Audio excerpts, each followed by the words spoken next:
Adjunto Muiatã, mestre Pedro Isídio, para mim é uma satisfação maior por ser meu adjunto.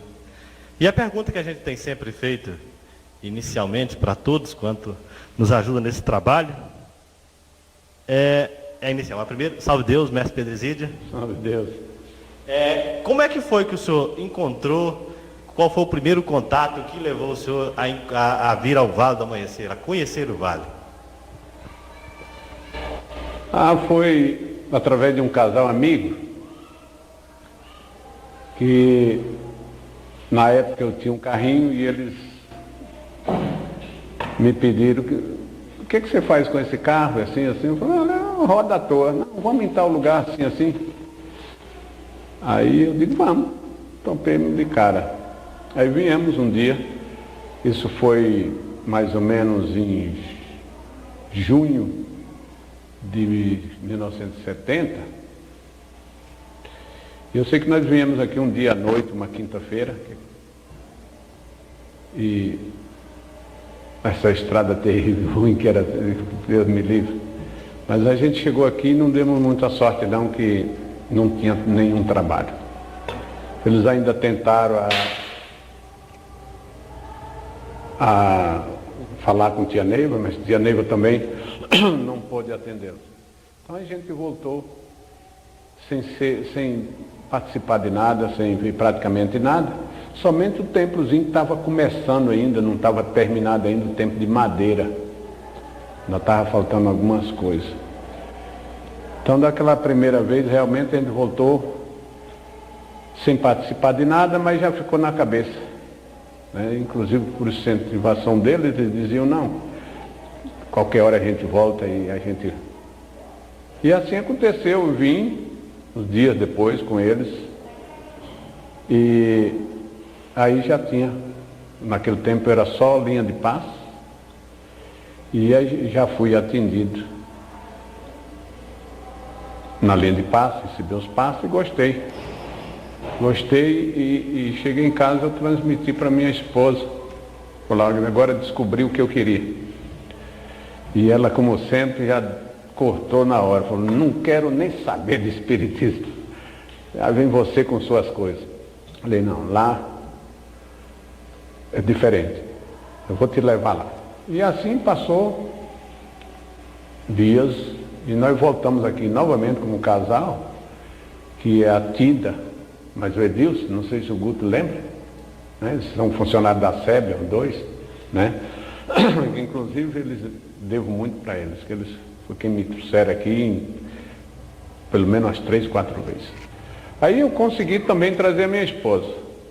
Minha filha tinha um problema na pele, Cristine tinha um problema na pele, que a gente já tinha tentado todos os médicos possíveis, os remédios, a simpatia que tinham nos ensinado, e a gente já tinha feito e ela não tinha nem melhora nenhuma. E em conversa com a Tida, ela falou, olha, Maria do Carmo, leva essa menina lá, no Vale, lá é muito bom. E lá tem uma aguinha, tem poder de cura, e com certeza, quem sabe se ela não vai se curar. E assim foi mais uma força para mim trazer também a minha esposa Maria do Carmo. E aí viemos, chegamos aqui, passamos pelos trabalhos, era somente linha de passe na época, não tinha trono ainda. E aí a gente fez exatamente o que a Tida pediu, levasse a menina na água, colocasse água para ela tomar e passasse a água daquele ferimento da pele dela. E por que não fosse a nossa surpresa, foi a única, só foi aquela vez e ela curou. Uma vez por toda, não veio mais, nunca mais, até hoje, ela teve nada na pele. Pelo contrário, onde era feridinha, assim, no rosto dela, e assim na parte traseira dela, também tinha tempo que você não usava nem calcinha, que não dava para usar como criança, mas aí ela não precisou mais, só aquela água, uma só vez, resolveu. Isso me deu uma força boa, porque aí eu pude conquistar também a Maria do Carmo. E aí a gente veio e ficou vindo. Logo eu fui chamado para desenvolver, mas eu não quis. Eu primeira mão não quis, não. Falei, não, por enquanto não, a gente era muito católico, e a mulher devia umas promessas lá para Aparecida do Norte. Disse, não, né? Disse, não, eu não posso entrar até que pague essas promessas, essas coisas assim. E assim a gente fez. Fomos em Aparecida do Norte, pagamos as promessas, a promessa dela lá, né? Quando nós voltamos já decidido a ingressar, foi quando eu resolvi, a gente resolveu e eu cheguei a dar o nome. Quando eu dei o nome, que naquela época era o Vicentinho, né, ia ser o meu instrutor, eu sei que eu dei o nome dele dias depois, antes de chegar o dia de eu voltar. Eu tive um belo acidente, que acabei com o meu carro, quase que acabam comigo também, quebrei a perna, sofri fratura exposta, fiquei guinchado no hospital distrital 24 dias. Mas lá mesmo, eu já sabia pedir por aquilo que tinha acontecido, né, os passos que eu tinha recebido, eu já lembrava, aquele povo lá, quem vai ter que me ajudar. E também já tinha dentro de mim, na hora que eu melhorar, eu vou para o Vale do Amanhecer, vou para lá. E assim passou um tempo, mas foi muito difícil para curar da minha perna. Com 8 meses de tratamento, o médico, por sinal um bom médico, um bom ortopedista, que é o doutor Eula Vidigal, um maranhense, lembro dele demais. Ele tirou o gesso da minha perna, olhou para mim e disse, Pedro, não tem outro jeito não, vamos amputar essa perna tua. Falei, não, essa você não vai amputar coisa nenhuma, eu não vou ficar com a perna só de jeito nenhum. Você vai ter que arrumar uma maneira, vamos tratar disso aí, mas não dá para amputar não. Mas já tem 8 meses de tratamento e o progresso é muito pouco. Mas vamos tentar mais. E eu já tinha fé nas coisas que eu ia curar minha perna. Eu virei e falei para ele, não, eu não vou cortar. Quer dizer que não quer? Não, não quero. Não vamos amputar coisa nenhuma. Vamos tratar. E assim fomos tratando. Nisso eu fiquei 1 ano e pouco. À base de 1 ano e 5 meses, impossibilitado de dirigir, até mesmo de me movimentar. Eu só tinha uma perna, tudo que fazia era de muleta. Mas assim que eu melhorei, já com 1 ano mais ou menos, quase 1 ano, ele me tirou o gesso da perna toda, me soltou a perna, deixou só uma botinha. E ele disse para mim, pô, tu é danado, rapaz, tu se curou não com remédio, mas com teu otimismo, porque essa perna tua realmente não se dava nada por ela. E assim a gente curou, assim que a gente melhorou, foi uma das primeiras coisas que eu fiz. Teimoso como era, naquele tempo o carro que eu tinha acabado com ele tinha sido uma Kombi. Foi a primeira coisa que eu fiz, foi comprar uma Kombi, de enraivado que era, comprei uma Kombi e vim para o Vale do Amanhecer, ainda de gesso, ainda com gesso, né? Quando eu cheguei aqui, aquilo que já vinha se com tanta demora, com tanta dificuldade para curar, foi curado quase que dentro de dias. Foi outra surpresa para ele. Ele disse, rapaz, o que aconteceu? Eu disse, nada, só te falei que nós não ia cortar essa perna, né? Eu não sei andar com a perna só, e a gente brincou, como sempre a gente brinca. Ele disse, realmente é um cara de muita sorte. Aí foi quando a gente começou a desenvolver. Relapsos, como sempre, né? A gente vinha um domingo, ficava 2, 3 sem vir, a mulher uma hora queria, outra hora ela não estava de acordo. E eu fiquei mais ou menos 1 ano tentando me desenvolver, e ela sem decidir, até que quando ela decidiu já estava trabalhando, já doutrinava, E nesse tempo foi exatamente quando o Nestor começou a dar as suas primeiras aulas. Eu tive a honra de receber do Nestor a primeira aula que ele deu para a doutrina. Eu tenho até o folhetinho em casa, ainda está guardado, das aulas que ele nos dava. Aí começou na cura, naquela época, mas aí precisava fazer as coisas na cura, não pôde continuar lá, foi quando mudou todos os trabalhos aqui para baixo, isso já era 74, né, 74, 75, por aí, não lembro, e E aí a gente já desenvolvi com ele lá debaixo de um pezinho de manga, lá embaixo. Nessas alturas aí já, minha mulher também já estava fazendo desenvolvimento, um grupinho lá, bem na beira do córrego lá, até com um mestre bacana, rapaz, que eu sempre procuro lembrar o nome dele, não lembro. Ele é de Formosa, um velhinho bacana, muito bacana mesmo. Eu não lembro do nome dele, era o instrutor da minha esposa. E aí um dia minha mulher ficou um tempão para desenvolver. E a gente parada, não trabalhava, esperando por ela, ela não decidia. Um dia ele me chamou, o seu esposo dela, vai junto para ela, quem sabe se ela não consegue. E assim fizemos. Eu fui para o grupo dela e imediatamente ela incorporou. Como já havia muito tempo que ela estava lutando para incorporar, incorporou bem, incorporou o caboclo pena branca, inclusive incorporou ela de vez, jogou ela em cima de um monte de cobra que não tinha tamanho, cobra desse tamanho, e a gente, fiquei com o maior medo da cobra ter mordido, mas não mordeu coisa nenhuma, né? Levantou, a cobra ganhou o mato lá, e dali começou. Foi quando, então, o meu início aqui foi assim, meio preocupante, perturbado, mas graças a Deus a gente venceu tudo isso. E como é que era o contato naquela época dos mestres com a tia Neiva? Olha, tudo era em torno de tia Neiva. Eu sempre, ainda hoje eu digo, para mim tem sido muito difícil que nós, nos médios da minha época, da nossa época, e para trás também, e até muito para frente, tudo era tia Neiva. Tudo era em torno de tia Neiva. Era para iniciar, era para tomar um passe, era para fazer uma viagem, era para falar, era tudo. Tudo você tinha que ir primeiro para tia Neiva. As próprias entidades, você conversava com uma entidade, se tivesse alguma coisa, qualquer coisa, não precisava ser tão importante, ela já encaminhava, olha, procura falar com a mentora, né? Todo mundo chamando de mentora, vamos se orientar com ela para ver como é que se prossegue. Então a ligação, a aproximação era fácil. Naquele tempo ela gozava de uma boa saúde, né? De uma boa saúde, e ela tinha tempo para todos nós. A primeira iniciação? Eu não participei da primeira, eu participei da sua? A minha primeira iniciação. Eu não tenho a marca, acredito que eu não sou relaxado.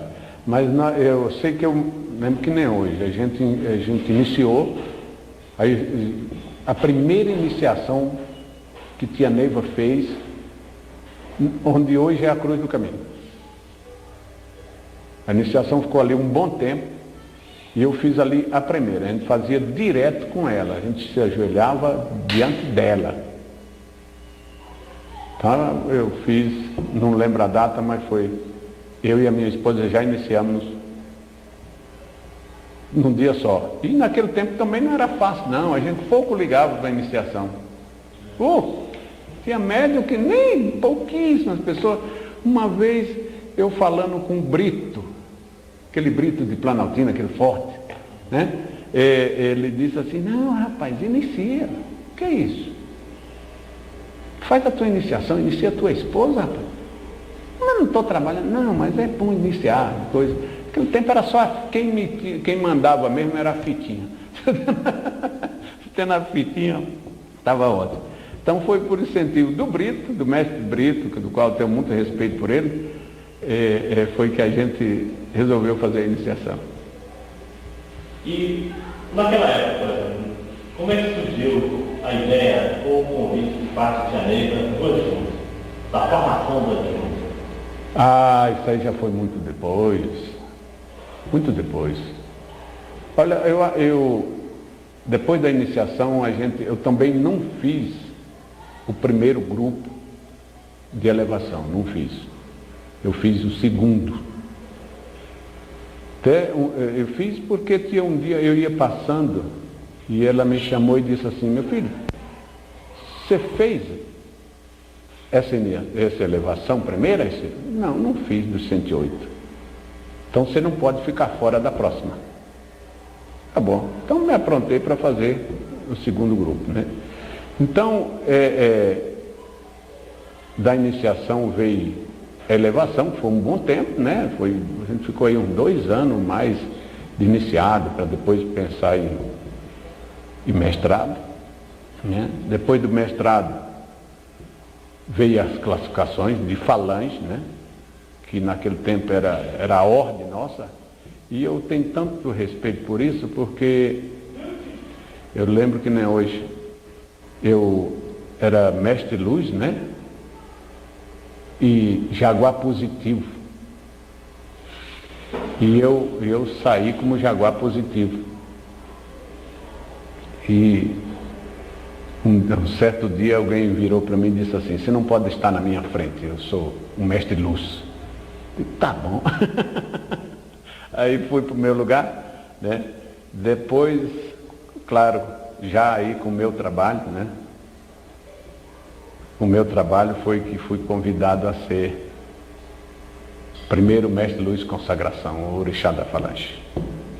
E daí, outro tempo, outra temporada boa, para depois falar, o Guto já é do tempo do Guto, ele lembra muito, que nós nos reunimos com tia Neiva muito tempo, era como orixá de falange, sem se saber se ia surgir adjunto hoje ou amanhã, ninguém nem pensava nisso. E se tinha, não cheguei a ouvi-la, mas em 78 já, 78, na viagem de tia Neiva à Bahia, lá, o Prado, me parece que foi dali que começou a própria tia Neiva com intenção e já junto ao Pai Seta Branca, e claro, a formação de povos e adjuntos. Porque até a nossa ida lá, eu ainda tive a honra de abrir um dos trabalhos que ela fez, abri uma linha de paz, claro, quem abriu o trabalho foi o Zé Luiz e eu abri apenas a linha de paz, mas eu abri e estava presente na praia de capa e com a camisa da falange do primeiro mestre Luz Consagração. Então, depois da ida de Prado, logo começou a se falar em adjunto. Eu cheguei a ser relacionado pelo Alberto, nosso irmão, Yucatán, que eu cheguei a ser relacionado pelo Alberto para ser um componente dele. Aí um dia de noite, naquela época nós já tínhamos um retiro meu e do Alberto nas sextas-feiras, e já vinha há anos, né? Então ele levou uma relação de médios para a tia Neiva, e quando ela olhando o nome dos médios, estava o Pedro Exílio lá, ela virou e disse: não, esse não é componente, esse vai ser um adjunto. Esse vai ser um adjunto. Aí eu fiquei meio entordoado, eu estava feliz da vida, porque eu ia ser um componente do Alberto. Eu já estava relacionado para ser um componente do Alberto. Aí ela disse: não, o Pedro Exílio não pode, ele vai ser também um adjunto. E aí foi quando a gente recebeu as instruções dela para formar o nosso povo, né? Foi um corre-corre, né? Hoje, quando a gente vê a título apenas de esclarecimento, mas quando a gente vê a loucura de se pegar todos os magos para ser de um adjunto, todos isso, não sei para quê, eu lembro bem muito daquela época, porque a gente chegava a tomar médios uns dos outros, né?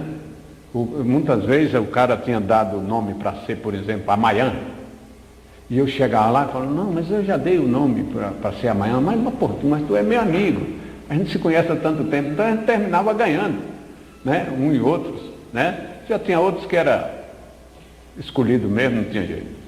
Mas foi realmente uma coisa boa, trabalhosa, mas, porque não dizer muito boa, a formação do povo.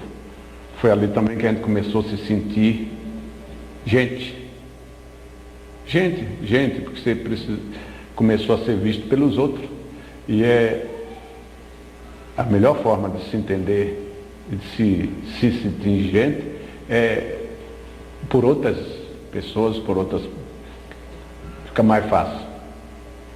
Para a gente fica mais fácil se sentir bem quando tem alguém que diz: não, ele é fulano.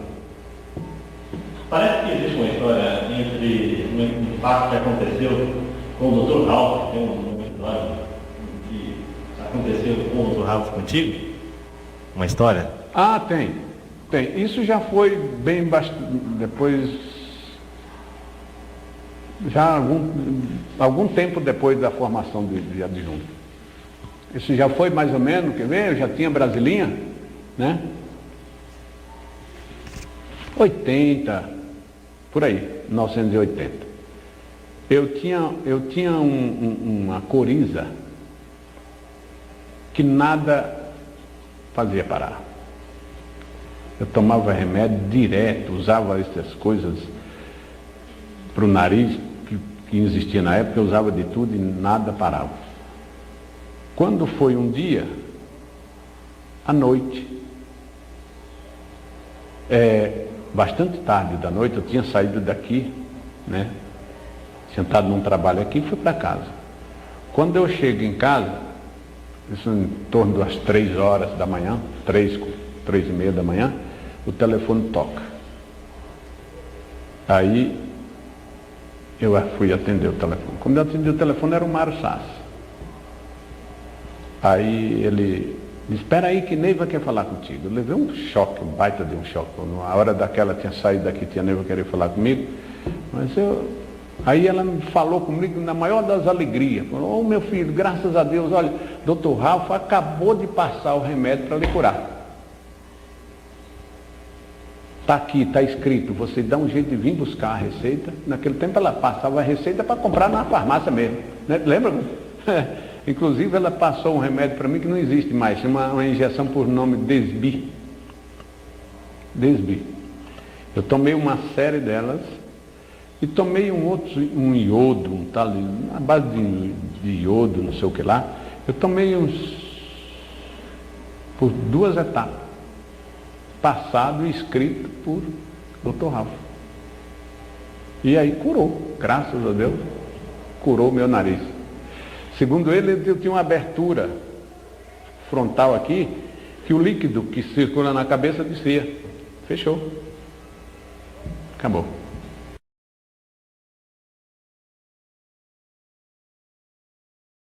E desses contatos com o Tia Neiva, na época, por exemplo, assim, como o avião era normal, assim, como é que os adjuntos do senhor, do exemplo assim, da verdade, como dizer assim, da clarividência da tia, qual era o impacto da clarividência da tia em relação aos senhores daquela época? Já que vinham de outras escolas, alguns eram católicos. Não, sem dúvida. Escolas. Olha, eu sempre tive admiração por a clarividência de Tia Neiva, por fatos que eu cheguei a assistir, alguns lances que eu assisti. Uma vez, é bem corriqueiro, mas acho que muita gente sabe disso, uma vez uma certa senhora, brigando, teimando com o marido, aí ele vinha para o templo, ele disse assim, tu já vai para onde está aquela capivara velha, né? Eu conheço bem as pessoas. E aí eu mostrei por aqui, trabalhou, foi embora. Dias depois veio o casal. Passando perto de Tia Neiva, ela estirou a mão e disse, você não vai falar com a capivara? Entendeu?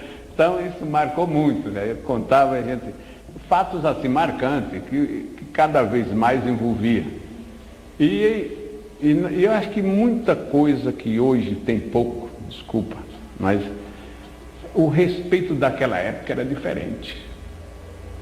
O que Tia Neiva falava para nós era lei. Era lei. Olha, tem o nosso amigo que eu posso citá-lo com todo respeito. Nós tínhamos um cabo empetulante, chamava Alberto. Ele teimava com tia, 2, mas na terceira vez ele baixava a cabeça, não era muito. Hoje pode gritar aí no ouvido da gente, 1 ano. Naquele tempo não, a gente acatava mesmo. Na formação dos adjuntos nós fomos proibidos de sair do Distrito Federal. Nenhum mestre adjunto podia sair do Distrito Federal sem autorização por escrito de Tia Neiva.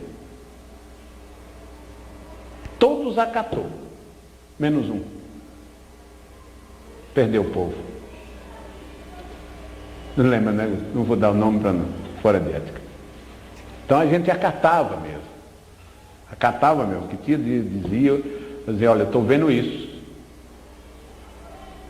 Uma das coisas que me fascinava era os desdobramentos de tia, que ela fazia sempre na nossa presença, de alguns médios, não era de sala cheia não, era de alguns. Aquilo, além do desdobramento que ela fazia, do que ela nos comprovava com a sua clarividência. A minha esposa, por exemplo, passou por isso. Ela vivia doente, o médico não descobria, era uma coisa, era outra, era uma coisa, era outra. Aí eu fui falar com tia, ela disse, não, hoje não. Tá bom, tia. Então, aí ela viu que eu fiquei desmontado, ela mandou eu voltar e falou, manda operar a sua mulher das trompas, é o que ela tem.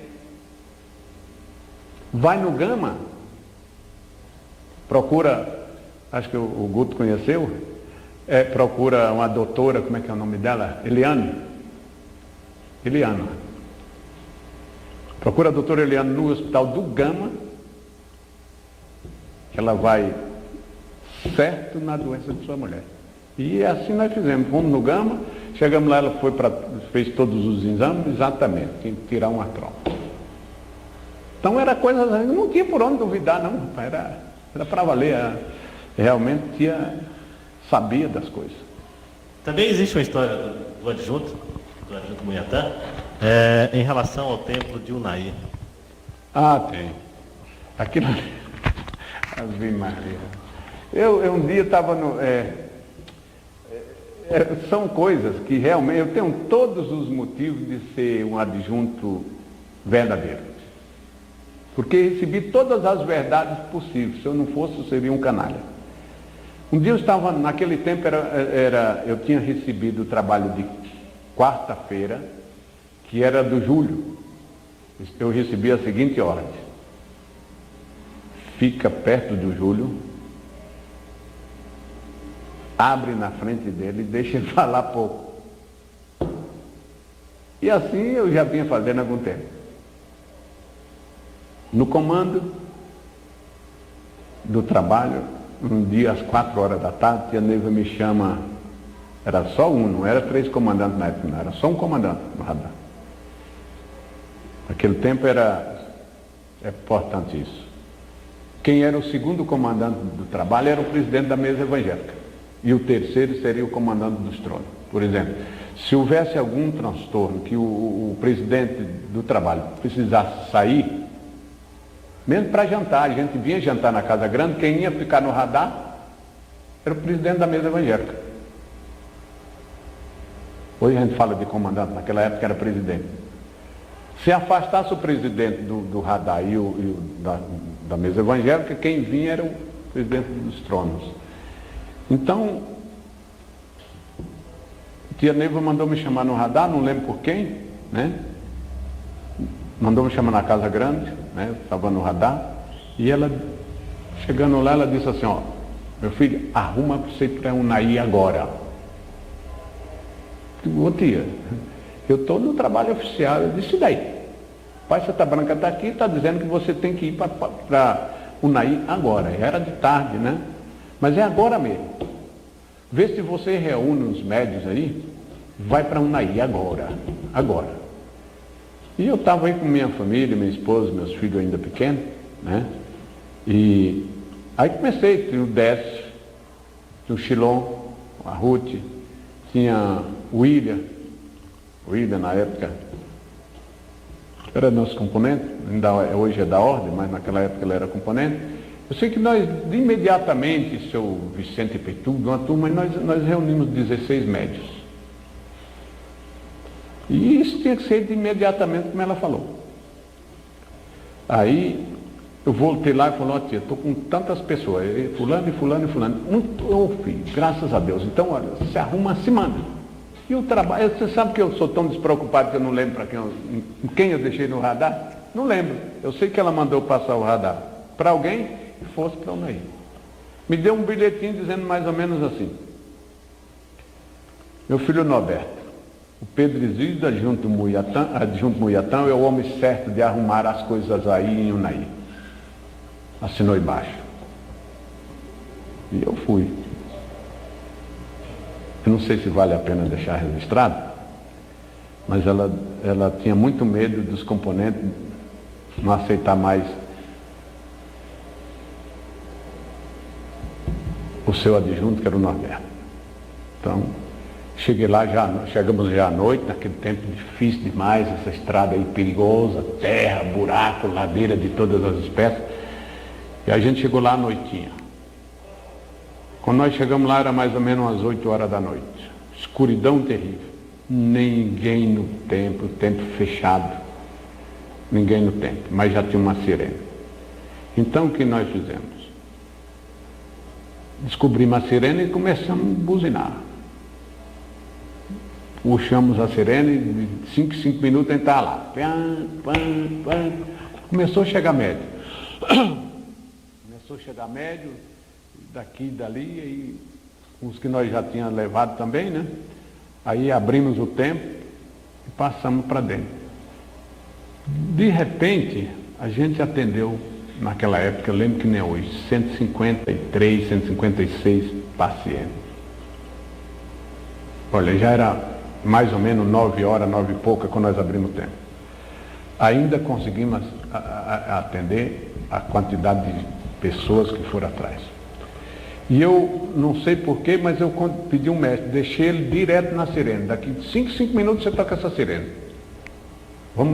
Brinquei com ele, vamos balançar essa cidade, vamos trazer esses médicos. E a sirene cantava. E aí foi o motivo que lá é perto, né, da cidade, todo mundo dá para ouvir a sirene. Foi quando nós conseguimos levar bastante médicos e pacientes para o templo. Fizemos os trabalhos, abrimos os trabalhos, né? No final eu reuni quem estava lá e falei por que eu estava lá, a ordem que eu tinha recebido, e li o bilhetinho para eles, né? E fiquei com o bilhetinho. Mas naquela época era assim, tudo que você fizesse, ela me recomendou, me telefona para cá e me deixa a par. Era difícil, rapaz, conseguir telefonar para cá, o telefone daqui era aquele telefone de bateria, né? Guiçava que só danado, mas lá para uma 00:30, mais ou menos, 1 hora, nós descemos na cidade, telefonamos para ela e contamos o que tinha acontecido. Ó, tia, foi assim, assim, assim. Aí ela ficou muito feliz, vira, chama o Mário, vem cá, ó, conta, Pedro, conta para o Mário. Eu já tinha acabado de contar para ela, tive que repetir de novo para o seu Mário, né? Aí ela disse, ó, meu filho, fica aí, não saia daí. Ó, tudo bem. Aí nós ficamos uma turma, né? A turma toda ficou lá. 3, 4 dias a gente ficou lá. Aí começou, vem um, vem outro, vem um, vem outro. E eu falo com ela, um dia eu vim, né? Já tinha passado o fim de semana, né? Já na outra semana eu vim. Eu nem falei para ela que vinha, não. Quando eu vim direto para cá. Quando eu cheguei aqui, ela disse, o que você está fazendo aqui, meu filho? Eu disse, não, todo mundo veio, eu também vim, e outra, nós estamos com os nossos filhos, a marido Carlos, praticamente com pouca roupa, precisa de roupa. Não, mas você não podia ter saído de lá de jeito nenhum, você vai voltar para lá hoje ainda. Eu falei, mas hoje, tia, hoje ainda. E assim a gente arrumou essa correria toda, corremos no tempo, no Guará, nossa casa, apanhamos o que precisava lá, e tinha uma coisa que tia não abria a mão. Nós temos tido muita baixa, como ela dizia. Eu sempre digo, não sei se eu estou certo, mas eu tenho confiança que sim. Um acidente como houve o do primeiro mago, Marcelo, né? É Marcelo? Não, não é Marcelo não, era Anselmo, isso. Um acidente daquele com tia viva não acontecia. Porque ela via, cara. Ela via, de certeza ela via. Então, naquele tempo, não saía nenhuma missão que não fosse da Casa Grande. Nós morávamos, como moramos até hoje, no Guará, e ela não deixava eu sair do Guará. Olha, só o tempo que a gente perdia, porque saindo do Guará direto em Unaí, em vez de chegar aqui, você já está de Padef para frente há muito tempo, mas ela não abria a mão, tinha que sair daqui e falar com ela a hora que saía e a hora que chegava. E assim a gente fez. Ela disse, volta, meu filho, volta para lá. E a gente conseguiu ficar 16 dias lá. Só fugi nessa horinha que quando chegamos aqui, ela fez voltar em cima da bucha. Com todo esse trabalho lá, nós conseguimos ajudar o templo, conseguimos ajudar com certeza as pessoas, as coisas mudou. Nosso irmão e amigo Norberto pôde assumir o templo dele com tranquilidade, que ainda hoje está aí. E o pagamento que eu tive disso, tudo, fui ficar sem uma Belina zerada que eu tinha, a Belina 2, e o emprego da Nova Cap com 22 anos, com 17 anos de chefia. Foi o que ela fez questão, isso deverá estar gravado nas coisas dela, que as reuniões dela sempre era gravada e escrita. Ela chamou a turma, todos nós estávamos na sala, e falou: olha o pagamento do Pedro. Pela grande missão desempenhada no Unai, foi perder o emprego. Agora o homem está sem emprego. Quando eu vi, estava sem emprego. 22 anos? Não é possível. Não se preocupe não, que o pai Cita Branca vai lhe ajudar, vai lhe arrumar outro. E arrumou. Arrumou dizendo, inclusive, esse você vai aposentar. E hoje eu estou aposentado naquele emprego que ele me deu. E como é que foi a história do Brasilinha? Como é que foi que o senhor foi? Brasilinha foi como uma recompensa. Brasilinha ia ser para o adjunto Camuti.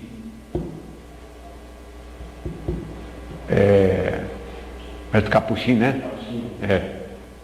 Naquele tempo, no mesmo tempo que eu corria para Unai, o Capuchin corria para Alvorada do Norte. Então, eu lembro que um dia ela chegou a falar: olha, o Capuchin vai sair de Alvorada do Norte, vai abrir um tempo em Brasília. Mas aí passou, eu estou cuidando lá de Unai. Quando é um dia ela me chama e diz: ó, meu filho, você vai descansar de Unai e vai abrir o seu próprio templo aqui em Brasilinha, aqui pertinho. E eu entendi que foi uma recompensa. Quer dizer, eu acho que por ali valeu. O templo de Brasilinha me dá bastante trabalho, mas me dá muita realização também. E como é que foi determinado aquele local lá, exatamente? Como é que foi o local? A loucura. A loucura. A loucura, rapaz. Nós achamos tantos terrenos, tantos lugares bons. Inclusive um na beira da Lagoa Formosa. Um templo, um terreno que dava para fazer um templo lindo. Que ficava a lagoa, no meio da lagoa, você tinha 30 quilômetros de lagoa na frente. Aquele Marcelão aí da Vecor, estava me dando terreno, já estava cuidando da documentação. O local realmente eu encantei com o lugar. Cheguei aqui, contei para ela, ela ficou calada. E eu saí desdobrado com o terreno. Corpo mediúnico, todo mundo vibrando, porque realmente era muito bonito. Aí foi a segunda vez que ela me tirou da cama, mais uma vez. Altas horas da noite, o telefone toca. Aí ela fez eu vir aqui. Mário Sassi está aí, ainda está vivo, pode ver isso. Ela fez vir aqui. Era mais ou menos 4 horas da manhã, quando ela telefonou, meu filho, vem aqui, agora. Eu digo, pelo amor de Deus. Não, venha, filho. Aí eu peguei o carro. Cheguei aqui, o dia estava quase clareando. Ela estava acordada, ela, o Mário e algumas pessoas. Eu vinha com o maior medo, não sabia nada do que poderia estar acontecendo. Ela vira para mim e diz: não, meu filho, tá bom. Tia, eu cheguei. Tá bom, filho, tá bom, senta aí. Aí o Mário, já estourado, dizia assim: fala, Neiva, fala logo o que você tem de falar. O rapaz, tira o rapaz da cama. Ela disse: não, filho, não é nada não, só queria lhe pedir uma coisa. Dispensa aquele terreno. O que, tia? Não, dispensa, não queira nem saber mais daquele terreno, não. Tia, pelo amor de Deus, o homem já está fazendo a documentação, o homem já está tudo pronto, já tudo no nome de Muiatã da Amanhecer. Como é que... Não, filho, não queira não. Pode deixar que seu lugar vai aparecer. E aí a gente conseguiu, ficou Alguém arrumava o terreno, ia para lá, vem para cá, ia olhar, tia, não é isso não. Não se preocupe não, na hora que encontrar o seu mesmo, o lugar, você vai saber. E assim, um dia nós estávamos num trabalho lá, o médico falou, olha, tem um lugarzinho assim, um lote, o rapaz vende, quem sabe se não servir para vocês. E eu fui lá olhar, né? Chegamos lá, gostei de cara. Então, como a gente gostou, ali mesmo nós levamos um caminhão de médicos, né? Lá mesmo nós já abrimos uma linha de passe. Foi uma força tão bonita, rapaz, que a gente não esquece nunca. E ali já ficou mais ou menos registrado, mas dependia dela. Quando nós voltamos aqui, ela moteou, tem um lugar assim, assim. Eu disse, aí, meu filho, o lugar é esse. E é aquele lugar que nós estamos até hoje. Tem até uma historinha lá.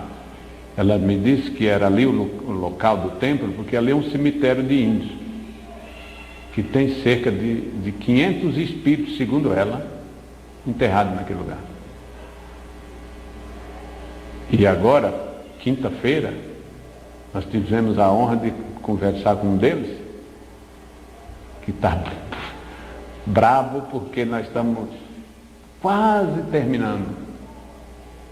Ele é um dos últimos que ainda se encontra por lá. Os outros, segundo ele mesmo, incorporado no nosso padrinho Luiz, disse que nós conseguimos tirar um a um, já está no fim, mas que ele não vai sair. E com a conversa que nós tivemos, eu tenho quase certeza em Deus, em Pai Santa Branca, que ele é um dos que já foi também. Com certeza. Então, a gente tem encontrado ali verdadeiras dificuldades, que é comum, mas com esperança de não só aqueles espíritos que ali estavam acrisolados há alguns anos, né, que foram matados por os fazendeiros, né, e ali mesmo enterrados, eles não queriam sair dali por nada, por nada. Mas graças a Deus parece que as coisas se encaminham. E Padre? Ainda falando de Brasilinha, uma das coisas que me marcou também bastante. Assim que nós descobrimos o terreno, começamos lá embaixo. Logo ali para cima tinha um centro de macumba, aquele de bater tambor, mas bater forte mesmo. Então a gente trabalhou muito tempo, alguns meses. Uma das coisas que me marcava muito era exatamente na hora da cura. Abria aquela curazinha evangélica lá, e o tambor dos caras batia tão forte que parecia que estava dentro da cura. Aí um dia eu vim falar contigo, digo, tia, mas tem... Ela sempre perguntava, como é que está, meu filho? Como é que está a Brasilinha? Está indo, tia. Só que eu estou com a macumba lá perto, que Deus nos acuda, tia. É daquelas que bate tambor e... Quando a gente está com os trabalhos no templo, parece que o tambor está ali dentro do templo, junto com a gente. A gente tem que fazer tudo no som da batucada lá. Aí ela olhou e disse, filho, não se importa com aquilo não, vai depender de você. Se você trabalhar direitinho, aquilo acaba. Os médios que tem lá, você vai ganhar até algum deles. E hoje nós temos bem uns 4. Ainda hoje nós ainda temos 4 lá, que era exatamente daquele centrinho do tamborzinho lá, que desapareceu, e os médicos ficou para a gente. Quer dizer, mais uma vez comprovando que tia realmente sabia das coisas. Agora Padre Bernardo é outro. Padre Bernardo, um mestre Janã, que deixou a corrente. Se chama Carlos, a gente chama ele de Carlinho. Ele morava em Padre Bernardo e veio para cá, desenvolveu aqui, fez iniciação, voltou para Padre Bernardo, ficou aquela dificuldade. Um dia ele falando com tia Neiva disse, não, eu vou mandar abrir um templo lá.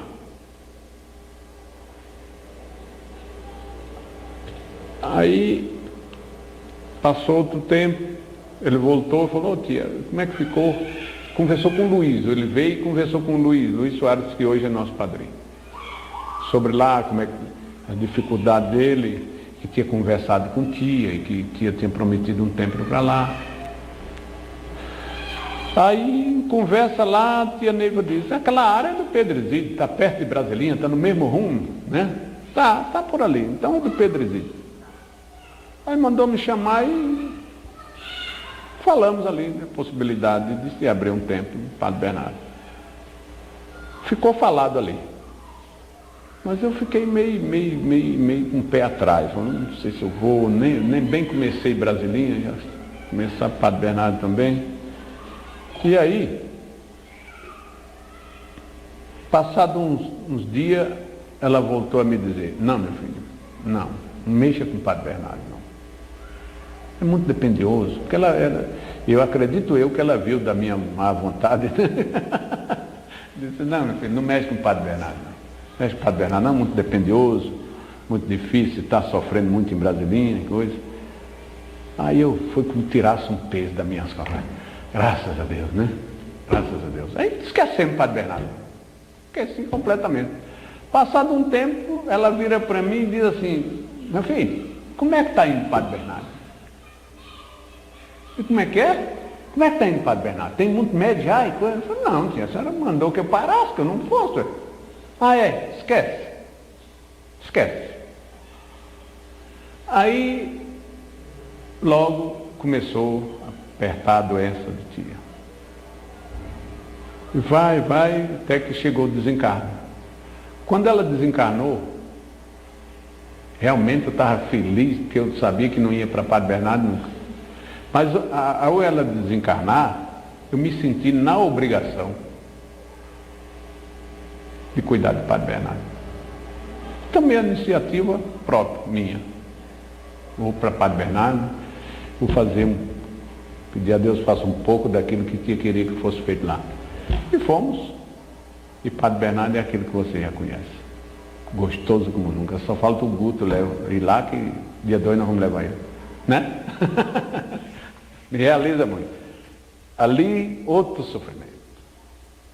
Espíritos perigosos, violentos, inclusive o nosso amigo padre, que já não é tão mais brabo, já conversa com a gente direitinho. Espíritos enfrentavam a gente. Os espíritos incorporavam de olhos abertos, normal assim, batendo a pestana e vinha em cima da gente. E a gente tinha que conversar direitinho. Eles faziam ofertas que a gente deixava a gente balançado, como uma que o padre mesmo disse que ele tinha muito ouro lá. Ele disse que dava o ouro, todo o ouro que ele tinha lá, ele me dava para mim esquecer daquilo lá. Né? E peraí, meu irmão, a gente não veio aqui arrancar ouro atrás de ouro, não, nosso objetivo é outro. Né? Não, mas vai embora. Vai embora e tu não é pobre mais nunca. Tu tem o dinheiro que tu quiser.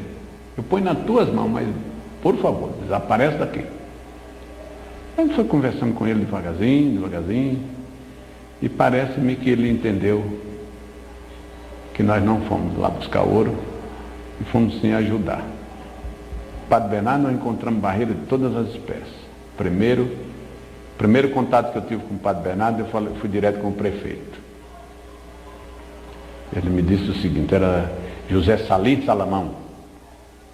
É amigo do Padre Jonas aí, da mesma família. Aí ele disse assim, como é que você quer pôr eu falo da mãe ser aqui em Padre Bernardo, se aqui tem 12 ruas e tem 13 igrejas de crente. Eu falei para ele, olha, o Vale não tem nada a ver com quem é crente, com quem decide ser, a nossa missão é diferente, nós não mexer com crente. Você que sabe, mas é como eu estou te falando. Aí nós já tínhamos a proposta de uma casa lá, nós começamos na casa de uma mestre, naquela época começou a desenvolver também, e nós começamos na casinha lá. E começamos já a fazer a documentação. Eu não, sabendo que Padre Bernardo, como ainda hoje eu digo, não, eu vou fazer o seguinte, nós vamos fazer um ofício às autoridades. E assim fiz. Mas o moço que me ajudava na época era o Nonato. E aí pessoalmente levei um nas mãos do senhor prefeito, levei um na mão do senhor juiz, deixei um para o padre, que eu não encontrei, e levei uma outra cópia na delegacia. Somente na delegacia, o senhor delegado sabia mais ou menos o trabalho de tia Neiva, gostou da ideia. Não, inclusive, olha, quem sabe se até eu não vou participar, porque eu gosto, eu respeito muito o trabalho de dona Neiva, e quem sabe se não vai ajudar. E me deu aquele apoio, quer dizer, eu pus uma outra cópia, eu pus num quadrinho e pendurei lá na porta, para que se alguém chegasse, todas as que eu entregava eu pedi um visto, que eu ainda tenho isso até hoje. Então, com aquela cópia com o visto do senhor delegado, do senhor prefeito, com o representante do padre lá, só não conseguiu o aval do senhor juiz. O senhor juiz de direito do padre Bernardo, naquele tempo era o presidente de todas as igrejas lá, quer dizer, ele era o homem forte. Então, chegou lá, ele me enfrentou terrivelmente. Eu fui obrigado a falar para ele, depois de mais ou menos uma hora de conversa, eu e ele, eu Nonato, eu falei para ele, não, senhor, o doutor não precisa ficar preocupado. O Vale do Amanhecer não vai atrapalhar o seu trabalho, pelo contrário. A nossa missão é exatamente criar condições para que o senhor e outros sejam realmente crentes. Por que você me diz isso? Porque nós vamos fazer o trabalho mais pesado. Nós vamos fazer o trabalho mais pesado. As pessoas realmente não conseguem ser realmente crentes porque eles se deixam se levar por coisas que muitas vezes desconhecem. E esse é o trabalho do Vale do Amanhecer. Nós vamos entrar, vamos tirar as pedras maiores do caminho e com certeza as pessoas realmente vão ser crentes, verdadeiramente crentes nessa cidade. E ele me deu um aval assim muito de leve, ficou de assinar o nosso papel lá e nunca assinou. Morreu e não assinou o danado, morreu há pouco tempo. Mas também não mexeu com nós. E um fato marcante, que eu não posso deixar de registrar isso, foi a pressão dos crentes. Como a gente sofria. Tinha vezes que a gente estava trabalhando, ele estava com o culto bem na porta da casa onde a gente estava trabalhando. E um certo dia, isso já depois, eu já tinha o terreno, né? Já tinha o terreno definitivo, que é onde hoje é o templo. Nós começamos ali. Quando nós já estávamos com as paredes mais ou menos levantadas, desceu um ônibus cheio de gente, e segundo os médios lá, tinha 11 outros carros de gente, era muita gente, era cerca de 150 pessoas para frente. Então eles pegaram, fizeram um círculo de mãos dadas em torno do templo, né?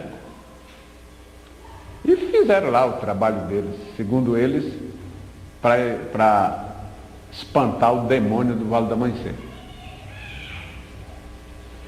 Aí me telefonaram, todo mundo apavorado. Eu digo, não, e agora? Agora vai acabar mesmo, que não tem jeito. Aí eu fui lá, dias depois eu fui lá, cheguei lá, estava todo mundo apavorado. Rapaz, olha, fizeram aqui, o menino quis agir, mas não, eles eram muito. Não, fizeram bem, deixa para lá. Mas eles fizeram aqui, berraram aí pra caramba, os caras falando, que estavam expulsando o demônio do Vale do Amanhecer. Aí eu fiz até uma brincadeira, eu falei, uai rapaz, então tá fácil. Já que eles expulsaram o demônio, ficou mais fácil para nós. Então meter a cara, vamos construir esse templo, vamos mostrar para eles que o demônio realmente foi embora.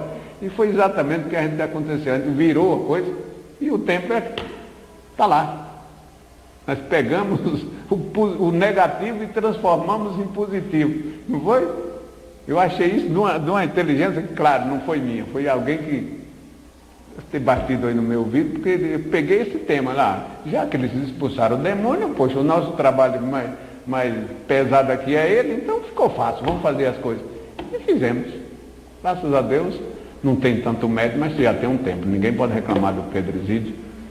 Lá está o tempo.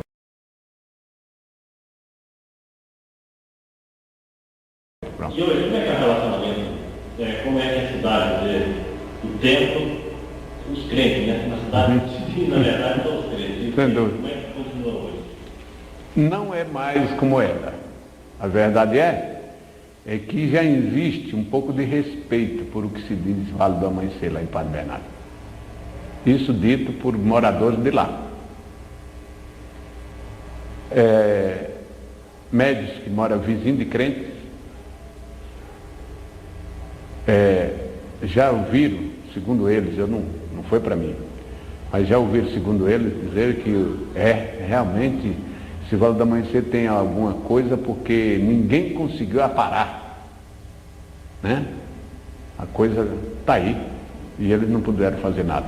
Então a gente pode dizer que o relacionamento entre as autoridades é bom, a gente tem um certo relacionamento com todos eles e com a comunidade também. Não é um tempo de crescer muito, porque nós chegamos um pouco atrasados. Como nós falamos, é comum, só para brilhantar, isso o próprio delegado nos contou, que eles são sempre solicitados, eram sempre solicitados, a tirar crente de dentro da casa das famílias, porque eles entravam um da família, eles acampavam ali para levar o resto. Então foi como eu falei para o prefeito, falei para o seu juiz também, o Vale do Amanhecer é mais uma opção para que as pessoas sejam realmente crentes, ou católicos, ou espírita, né? Uma coisa que também aconteceu, isso eu posso dizer com certeza, é que tinha muito terreirinho, e com a presença do Vale do Amanhecer, segundo as informações, os terreirinhos quase que não existem. Então me parece que valeu a pena. Aquela história estava perigosa. Eu que trabalhava na favela antes, a notícia antes, de um número grande de acidentes. O senhor sabe se teve algum ocorrência? Olha, é possível, porque no começo a gente deparava com vários acidentes ali violentos. Eu e mais uma equipe de médicos, nós conseguimos ainda tirar uns caras debaixo de um chevette que tinha acabado de capotar ali no terminal das 7 curvas. E tem uns acidentes ali meio estranhos. Mas a verdade é que de uns tempos para cá, não fiquei sabendo mais de acidente por ali não. É possível. Tia Neiva também gostava disso. Tia Neiva, quantas vezes eu fui em Alvorada do Norte? Eu fui em Alvorada do Norte mais o Guilherme, eu fui mais o Tumuxi, eu fui mais o Bálsamo, eu fui mais o Jojito. Algumas vezes, a gente foi uma vez, não, a gente ia sempre, porque tia queria manter, ela fazia todos os esforços de manter o templo de Alvorada exatamente para impedir os acidentes terríveis que aconteciam e poderia estar acontecendo até hoje nessa estrada que vai para o Nordeste afora aí. Então, com certeza, um templo na beira de uma estrada lhe ajuda muito. Como o Templo Mãe ajudava Brasília. Não sei se eu estou corretamente certo em dizer ajudava, mas nós lembramos muito. Tia Neiva vivia nos chamando, olha, vamos fazer um trabalho para o Eixão, né, Guto? Vamos diminuir os acidentes em Brasília? Essa pista de Taguatinga, de Sobradinha, até entrar por Vale aqui, isso ali era um matadouro. Ali morria gente e a loucura. Lembro que um dia nos reuniu e disse, meus filhos, vamos acabar, vamos tirar os espíritos que estão causando esses acidentes ali. E acabou. Hoje muita coisa pode ser feita, mas precisa que alguém tome a iniciativa. A missão nossa, inclusive, ela citava muito isso. Por isso é que o Vale do Amanhecer é colocado atrás do Palácio da Alvorada.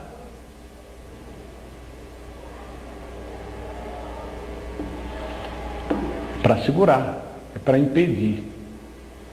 E segundo ela, e eu não tenho nenhuma dúvida disso, o Vale do Amanhecer, a Estrela Candente, tem condições de segurar muita coisa. Como já segurou, sem dúvida. A forma da respeito do professor de Janeiro, tem uma informação, não sei se é verdade ou não, de que ela fez o professor a respeito dos tempos que iria desencarnar o mestre no seu tempo, dentro do tempo. Ah, sim, foi. Inclusive, uma coisa marcante. outra vez que ela me chamou e disse assim: meu filho, tenha muito cuidado. Tenha muito cuidado. Vai morrer um médico dentro do seu tempo.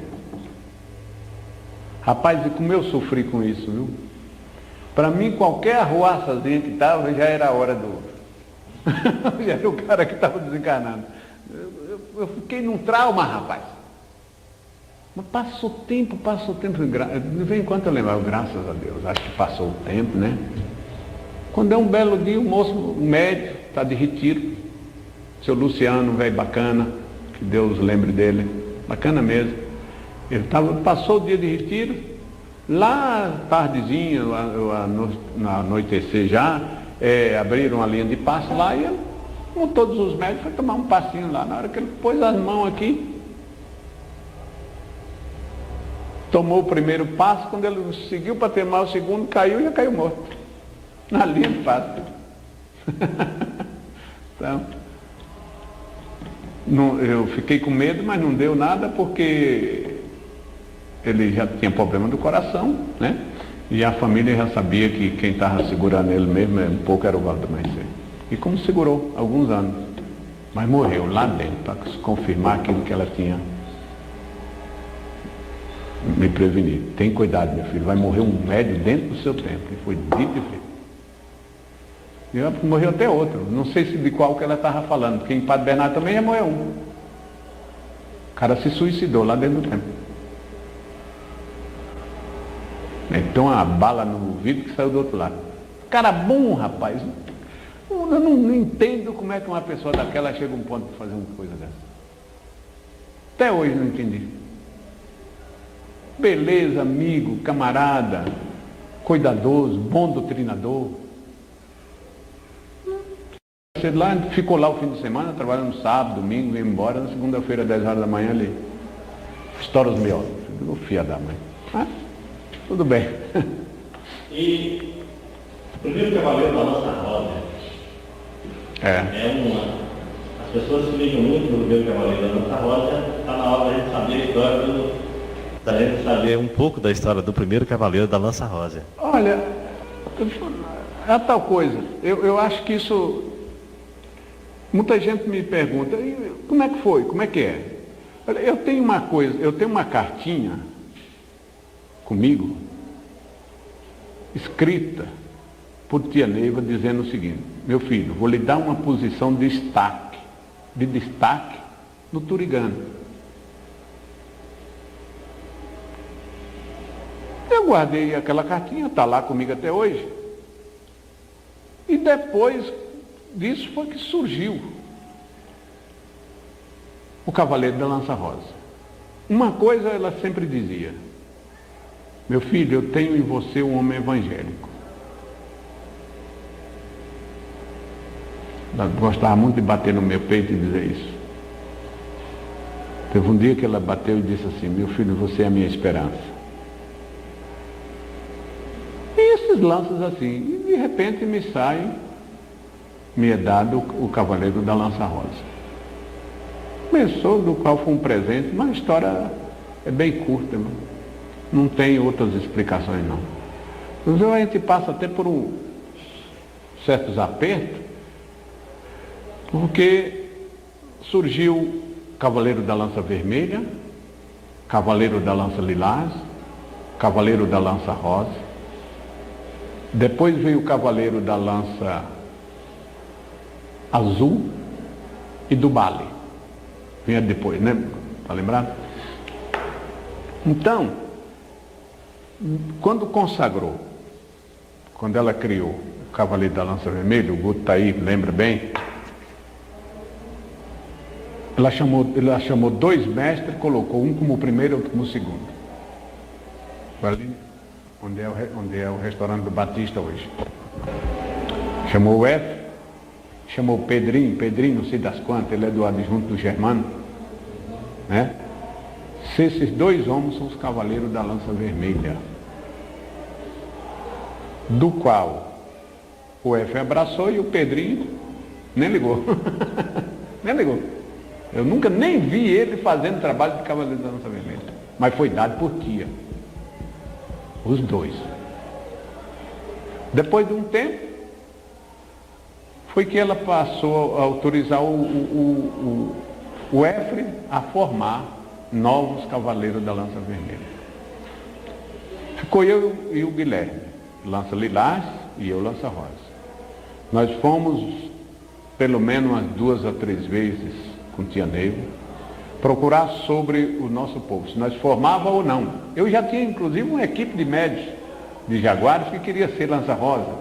Na época tinha o Ismar, que é o meu segundo mestre, Luiz Consagração, queria ser Lança Rosa, de outros adjuntos também. Eu já tinha uma relação mais ou menos de quantas pessoas mestres queriam ser Lança Rosa. Fomos várias vezes, pelo menos umas 2 ou 3 vezes, eu tenho certeza disso. Eu e o Guilherme juntos. E ela não disse que sim, nem disse que não. Por isso, talvez, eu acho que por isso o Guilherme, o Lança Lilás, representante do Lança Lilás, não formou, e o Lança Rosa também, porque ela não mandou que nós formássemos. Houve uma pressão um tempo aí, que tinha o Ilpol, aí até me apareceu depois uma ninfa-sol, dizendo que era a 5ª cavaleira dele. Meu Deus do céu, a 5ª cavaleira da Lança Rosa. Eu falei, poxa, e o terceiro, e o quarto, e o segundo? Entendeu? Não. Então, eu sou tranquilo, quanto a essa parte, eu estou tranquilo, porque se houvesse necessidade, ela teria nos mandado, assim como mandou o EF. Você já pensou só um cavaleiro da Lança Vermelha, que sufoco com tanto trabalho para ser feito? Né? Já Lança Rosa, não. Qualquer um chega no leito magnético, faz o canto, tudo bem. Né? Tudo bem. Porque o canto é uma parte, é a primeira parte, a segunda, ela deu só para mim, né? Eu acho que foi uma boa. Eu só quero fazer por onde não decepcione nem o Cavaleiro da Lança Rosa e nem tão menos Tia Neiva. Cruz do Caminho. Existe a história sua também na Cruz do Caminho. Olha, rapaz, essa história existe, está escrita, mas depois já apareceu outras histórias, eu não sei mais até onde a gente pode ir. Mas isso foi a minha primeira prisão. A minha primeira prisão junto com a minha esposa foi quando ela nos deu essa pequena história. Primeiro eu tinha uma ligação, tenho, uma ligação muito grande com a Cruz do Caminho. Eu me fascinei, até mesmo com o nome, Cruz do Caminho. Né? Cruz do Caminho. E um dia conversando com ela, eu falei, tia, mas como eu adoro esse trabalho, essa Cruz do Caminho. Não tinha prisão na época ainda, não tinha nada. Aí foi quando começou as prisões, que está o Guto aí que pode me ajudar. A prisão começou, foi por ela. Ela foi quem primeiro ficou prisioneira, parece que mais de uma vez, né, Guto? Para depois ela colocar o Tumuxi e o Nestor. Ela ficou umas 2 ou 3 vezes prisioneira, só ela. Depois ela colocou o Nestor e o Tumuxi, só eles, mais de uma vez, para depois passar para nós, adjunto, na época já adjunto de povo, né? E quando eu peguei a minha primeira prisão junto com a minha esposa, foi que ela nos deu essa historinha. Naquele tempo, eu lembro bem que a gente tinha, foi no ano 40 a.C., né? Eu tinha o nome de Galiano. Minha filha chamava Leda.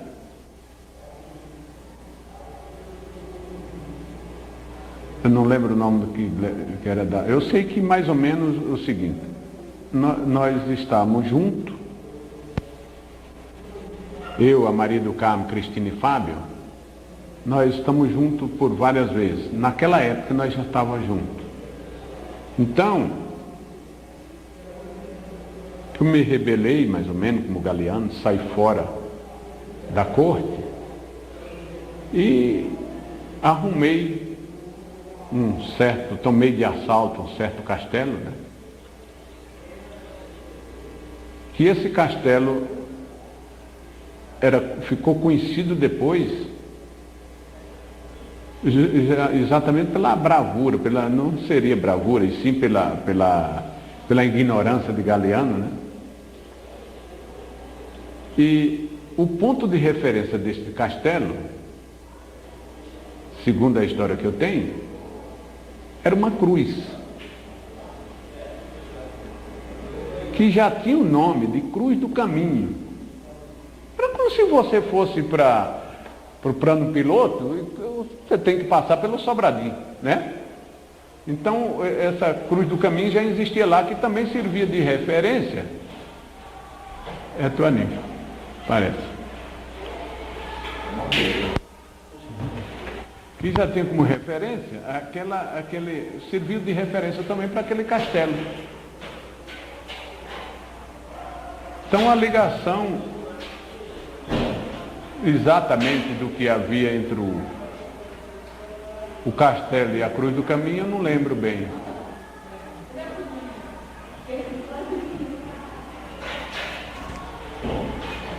Mas que, falando de Galiano, ali ele se apoderou daquele castelo com o seu povo e tinha uma filha, moça, filha única, segundo a história, muito bonita, devia ser, porque minha filha é linda até hoje, né? E ali ele ficou vivendo dos assaltos que era possível fazer. Alguém passava pelaquela estrada e ele tomava de assalto, os ouros, as pratas, levava para ele. E essa filha que ele tinha, o Galiano tinha, ele tinha ela para um dote. Na época era comum, né? Só quem desse mais dinheiro era, né? A família mais rica. E a intenção do Galiano era exatamente obter com aquela linda moça, que era sua filha, um dote. Uma boa quantidade de ouro e prata. Mas, que não fosse a sua surpresa, surgiu de repente. Ali era uma estrada de viajantes, né? Era comum, inclusive, as pessoas se hospedarem lá nesse castelo. E quando um dia chega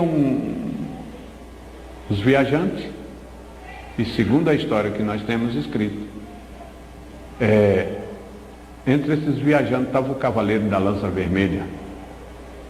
Veja bem, o cavaleiro da lança vermelha, que ao olhar na filha do Galiano, é daqueles amor assim que quando bate e cola, né?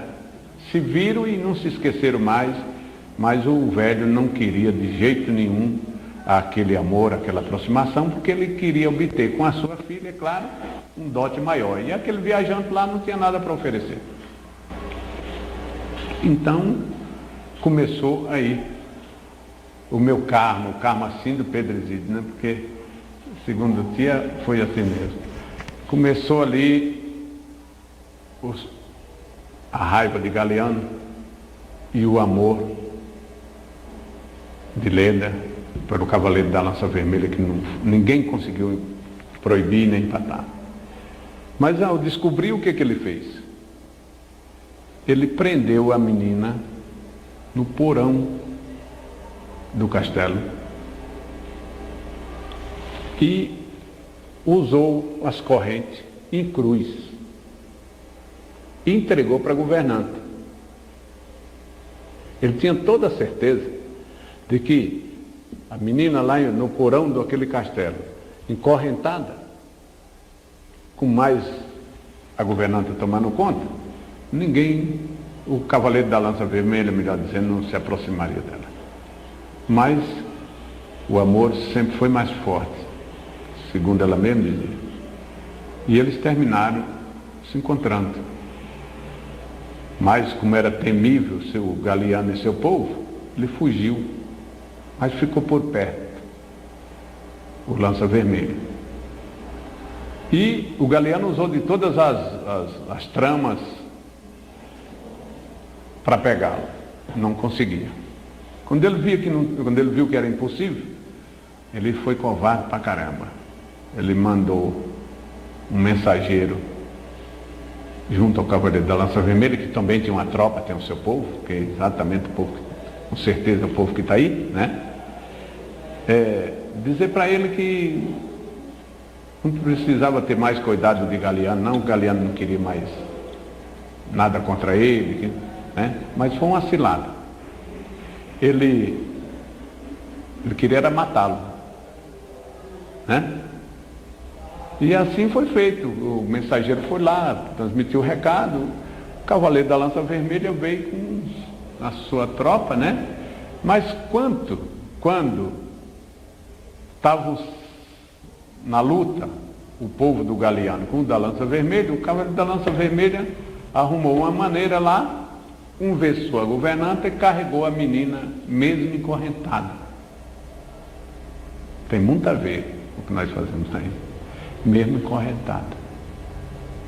Só foi libertar, ela só foi liberta das atacas, das correntes no braço, já quando estava fora do alcance de Galiano. Mas aí a luta foi muito grande, morreu muita gente. Inclusive o Galiano ficou furioso, judiou demais da governanta, matou a sua própria esposa. Por isso que a menina danada me cobra hoje para danar. Eu sei que foi mais ou menos por aí, rapaz. Eu sei que foi uma loucura, né? E dentro disso aí foi que surgiu também na época que fazia parte da cruz do caminho da qual nós temos hoje aí. Agora depois já tem uma outra história, tem uma outra versão.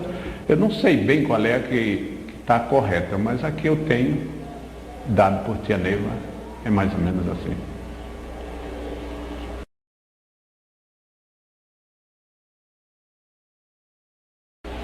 O adjunto Goiatã é um adjunto, assim, na própria formação do povo, um pouco diferente, porque o senhor tem componentes no Templo Mãe, parece que a maioria são no Templo Mãe, tem Brasilinha e tem Padre Bernardo. Então são três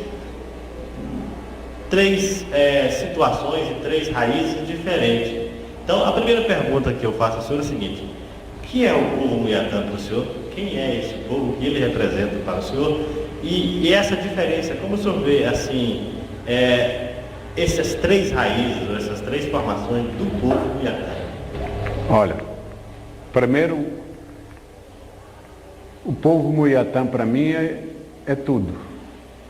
Eu talvez, com certeza, não vou encontrar palavra para descrevê-los, como realmente eu sinto.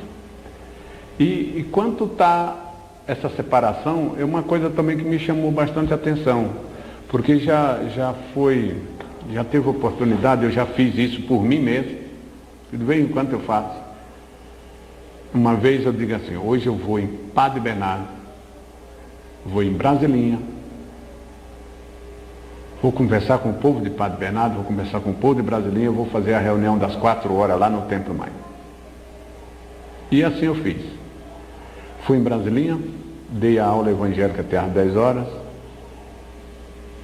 tive que usar um tom de voz diferente e até mesmo as palavras. Claro, pelo menos a minha intenção, o objetivo tinha que ser único, né? E assim eu fiz em Padre Bernardo. Voltei para Brasilinha, uma reunião em Brasilinha. Fiz a reunião em Brasilinha. Também já tive que mudar um pouquinho entre Padre Bernardo e Brasilinha. Quando eu cheguei aqui no Templo Mãe, que o povo já estava formado me esperando, que eu me vi de frente deles, eu procurei na minha mente, na minha cabeça, falei: meu Deus, o que eu vou falar? O que eu tenho para dizer agora? Como é que fica? E comecei conversando, e eu tenho certeza que naquele dia não sou de dar grandes aulas, mas aquela foi uma das melhores que eu dei até hoje. Quer dizer, eu consegui fazer 3 trabalhos que eu considerei para mim, eu testando a mim mesmo, 3 trabalhos bons, com 3 povos completamente um diferente de outro. Que em Padre Bernardo você tem que descer lá bem mais para baixo, né? Em Brasilinha você está mais ou menos no meio, e aqui você tem que subir bastante, né? E isso foi possível. Então o que mais me segura nisso foi o que eu ouvi de tia, que hoje não se usa. Tia Neiva dizia sempre, viu? Ela dizia sempre isso aqui: não vejo como sobreviver um adjunto no templo de povo sem um templo externo. Isso deve estar gravado, escrito em algum lugar por aí. Por quê? Porque hoje no Templo Mãe nós somos iniciáticos. Somos iniciáticos. Tudo nosso hoje é iniciáticos. Nos templos externos nós somos nativos, nós somos evangélicos. Então, o adjunto de povo vai precisar da força nativa do templo externo, quanto o templo externo vai precisar da força iniciática. Então é um trabalho em perfeita harmonia, pela sua própria necessidade das forças iniciáticas e também a presença das forças nativas. Ela só tirava desse rolo o Guilherme. Sempre ela tirou o Guilherme, menos o Guilherme. O Guilherme é do Templo Mãe. Ela ainda dizia, mas Pai Santa Branca está aqui dizendo que o Guilherme é do Templo Mãe. Agora, naquela época, ela aconselhava que todos os adjuntos de povo tivessem um templo externo. De repente, uma coisa que me marcou muito. Tinha Alberto em Santa Teresa, tinha o Caldeira em Unai, junto com o Norberto. De repente a Neiva recolhe.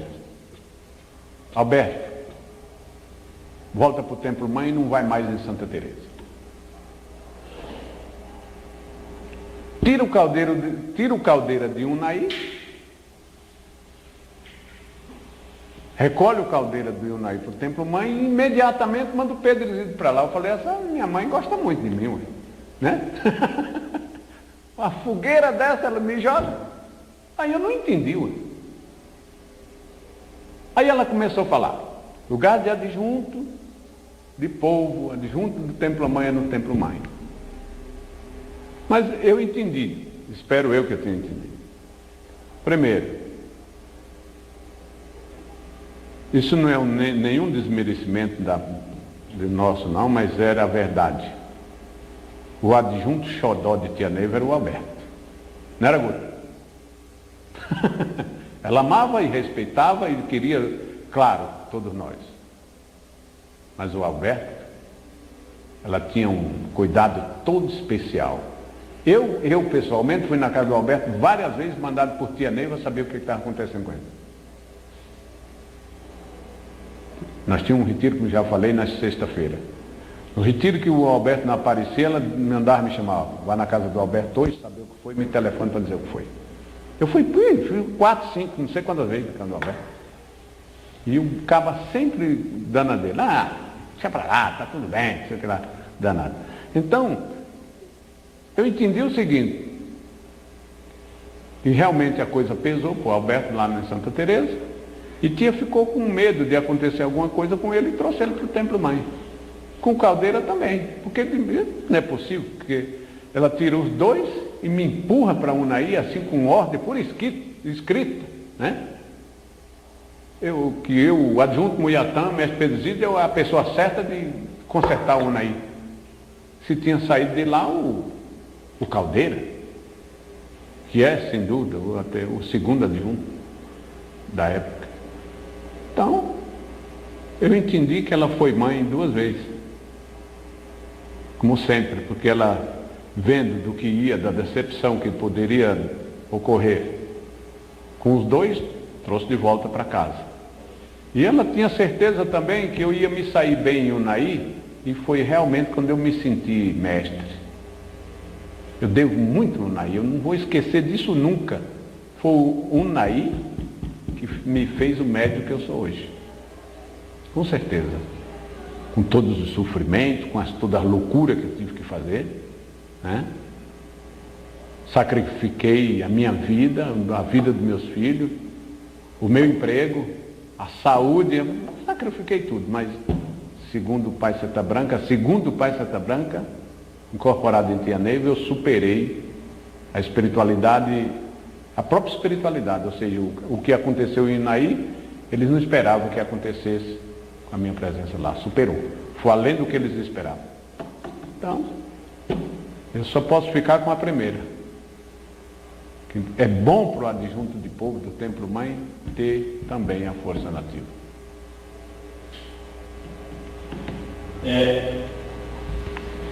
Quando, já voltando um pouco atrás, na época da formação da corrente, a gente sempre ouviu falar da presença sempre constante, aí a nível já de incorporações, de Paivão, Paysandu, Mantios, Tchãozinho. No entanto, hoje não se fala muito nessas entidades, assim, o que o senhor nos fala da época que o senhor começou, principalmente aqui, Brasilinha, que é mais antigo, e hoje, com essa situação, há alguma diferença? Olha, para mim há, honestamente há. Eu sou médio dessa corrente da época que quando o Pai João incorporava, eu como doutrinador tinha que ficar de pé.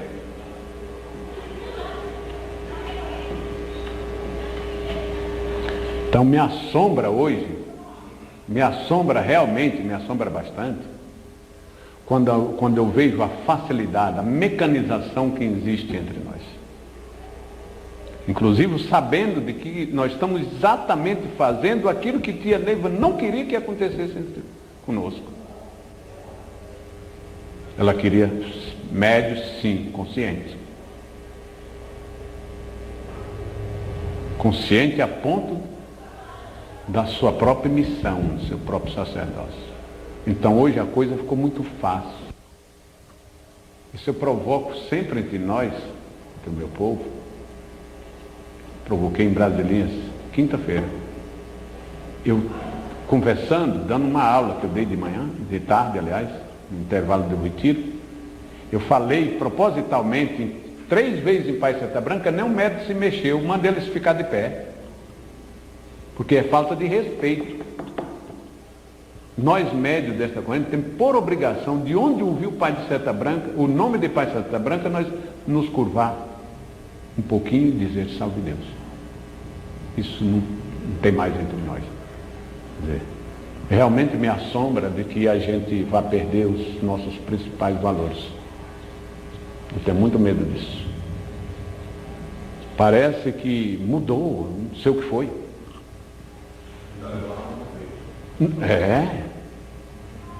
Mantilde, Mãe Yara, essas entidades, Ave Maria.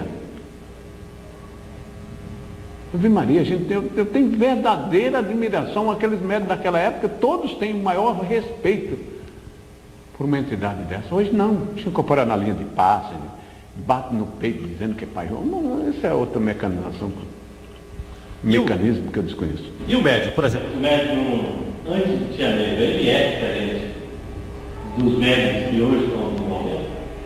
Assim, não diferente na qualidade, mas na formação, na maneira do próprio desenvolvimento. Olha, isso, Gilmar, honestamente, pode ser que tenha acontecido uma coisa que eu não acompanhei.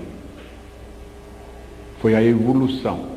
Pode ser uma evolução, não sou contra não. Mas que é diferente, é. Isso não diminui os de hoje, nem tampouco os de ontem. Mas que existe uma diferença, existe. Existe até nas coisas mais simples possíveis. Existe sim, tem uma diferença muito grande. Porque, a tendência é ficar mais diferente ainda. Também me assombra um pouco. Eu acho que essa diferença não tinha por que existir. Não tem porquê nem para quê. Eu acho que o princípio dessa doutrina é tia Neiva.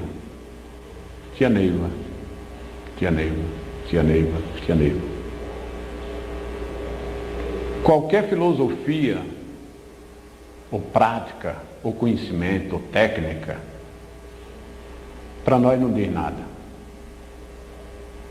Absolutamente nada. E isso eu tenho certeza. Não vale nada.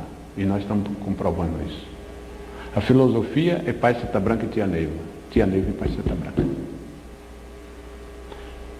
Lamento se pensar em outras. Porque nós corremos um grande risco. Voltando aos dois tempos, talvez agora nós não estamos falando mais do passado, mas sim do futuro. Será que não existe a possibilidade junto com o ainda bem mais também, Estão querendo me levar para um lugar bem longe. Mas é possível que se abra mais um tempo. Por enquanto eu não tenho intenção, não. Mas já fui avisado por mais de algumas vezes de que já tem outro tempo esperando pelo ministro Muiatá. E é ele quem vai ter que comandar. Porque parte integrante dele, é ele quem tem que ver. Não é, ainda me disseram o seguinte: você não é obrigado. Agora que a missão sua é. Não sei aonde, nem quando, nem para onde. Mas, e olha, eu vou te dizer uma coisa, eu sou de fazer isso, sabe? Eu sou mesmo. Pelo pai Seta Branca, pelo meu ministro, pela minha mãe, para empregar a doutrina que eu aprendi, eu sou capaz. Agora, se disser assim, você vai fazer isso, eu já não vou. Mas não vou mesmo. Aí é prego batido e ponta virada, não tem jeito.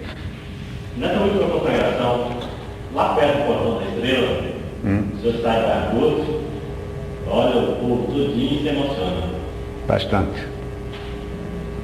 O que aconteceu? Rapaz, aquela hora é tão importante, vem tanta coisa na cabeça da gente. E a que bate mais forte realmente é a responsabilidade. Porque, olha, esse ano foi um dos anos que nós trouxemos menos componentes. Eu não trouxe 1/3 do povo de Brasilinha. Apesar de ter colocado o ônibus à disposição, mas mesmo assim, não sei o que houve. Não vieram. Não está com vontade, não sei. Não deu para mim ir. Mil desculpas, mas realmente nós passamos com um povo menor e eu me emocionei bastante mesmo.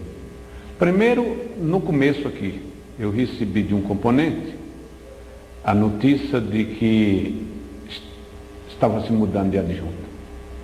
E eu aprendi a perder tudo, até mesmo a minha calça, se for possível, mas não aprendi a perder componente. Então aquilo bateu muito forte em mim, né?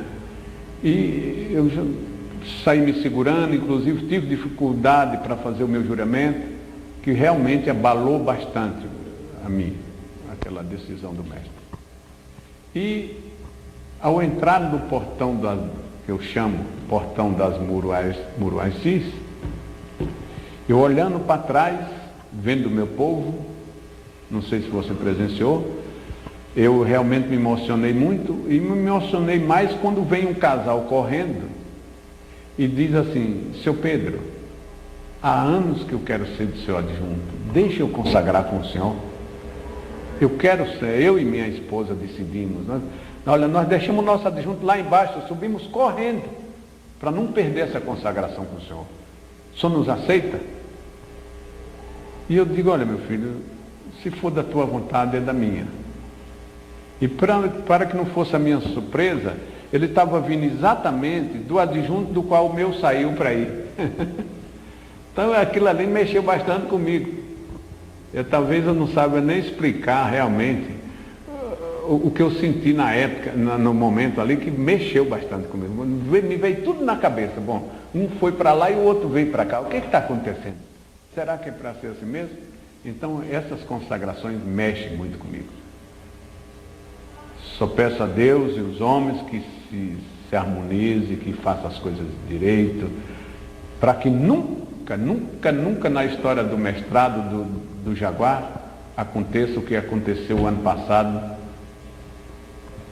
na consagração de falange do mestrado, que é tão valiosa quanto a do adjunto povo. Um homem deveria ter a coragem de não emitir isso. Eu falo, não sei se já falei para você ouvir, mas o homem só pode abrir o plexo e dizer eu, sétimo raio, se ele consagrar a cintura do mestrado dele. Eu acho que por ali que começa, não muito. Eu entendo assim. Então, que Deus nos ajude, está marcado para o segundo domingo de dezembro, né? Essa consagração de falange do mestrado. Eu acho da maior importância, eu acho que Deus e Pai Seta Branca e Nossa Senhora Apará, né?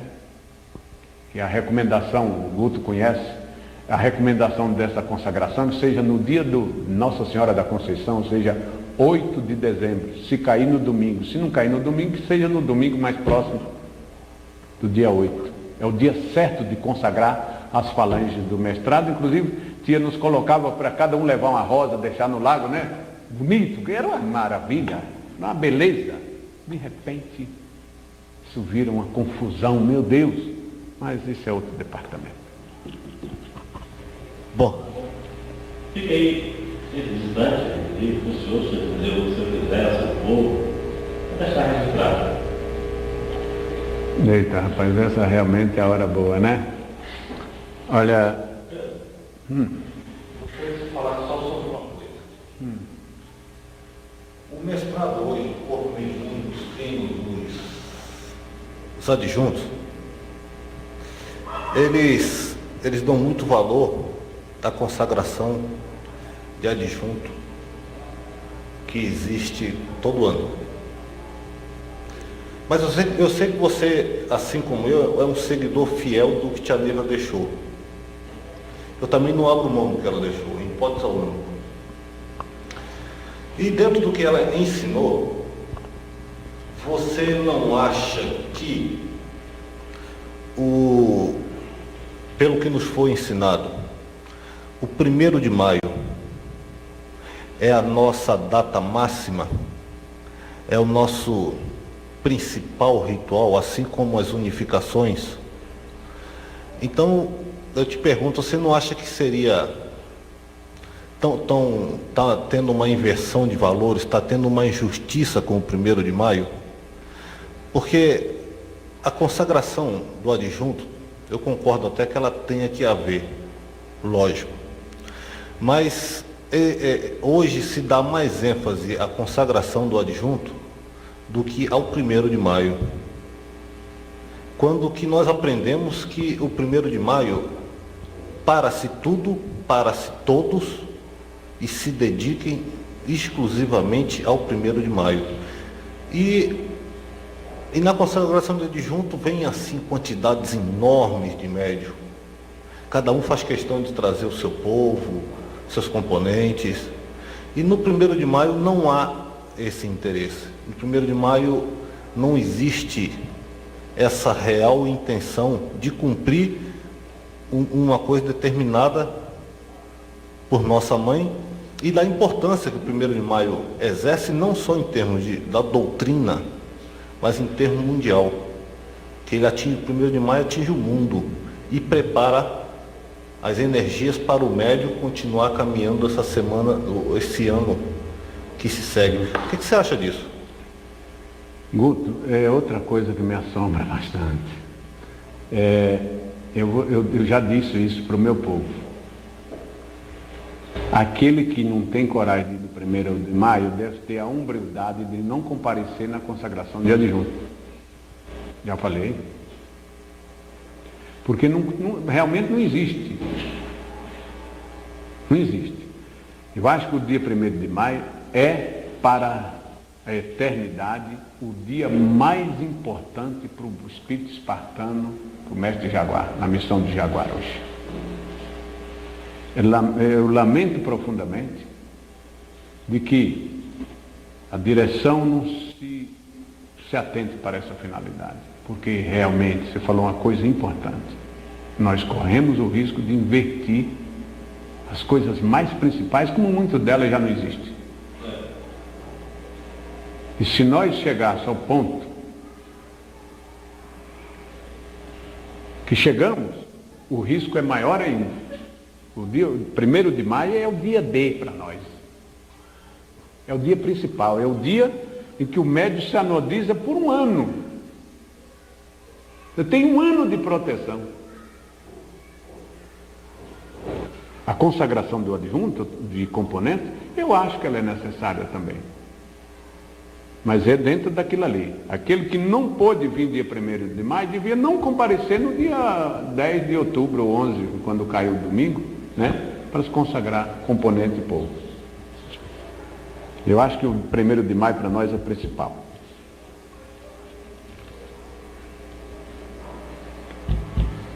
Estou à vontade, pode ficar à vontade. Pois é, está aberto aí o tempo. Se você quiser falar, está livre. Eu sou um médium diferente, não sei porquê, talvez seja pela minha ignorância. Hoje eu tomo conta de 2 templos. As iniciações dos meus médios, quando eu viver, vai ser feita aqui no castelo de iniciação do Templo Mãe. Porque eu acredito que só aí tem condições de se iniciar com Dalai Lama. Pode ter havido uma grande evolução, não sei, eu fiquei na beira da estrada, não sei. Como também a elevação de espada. Se eu tomasse conta de um templo, isso vou deixar declarado. Muito longe, eu desaconselharia os meus médios a vir fazer um mestrado. Está escrito, gravado nesse grande acervo que tem aí. Um médio elevado fora da estrela como o peixe fora d'água. E eu tenho muito medo de matar 2 vezes. Porque você incentiva o médium, depois não tem condições. É matar 2 vezes. Eu não faria isso, não. Um tempo externo, talvez vá ter um tempo externo longe daqui. Eles vão receber de mim, se um dia eu venha ter um tempo, para só fazer elevações, aquele médium que pelo menos tem condições de vir à estrela cadente. Quem não tiver, olha, a missão do jaguar, do doutrinador, é a da iniciação das mochilas. Hoje existe uma preocupação terrível de formar cano, formar isso, formar aquilo, de dar ministros. Isso tem uma missão do doutrinador, rapaz.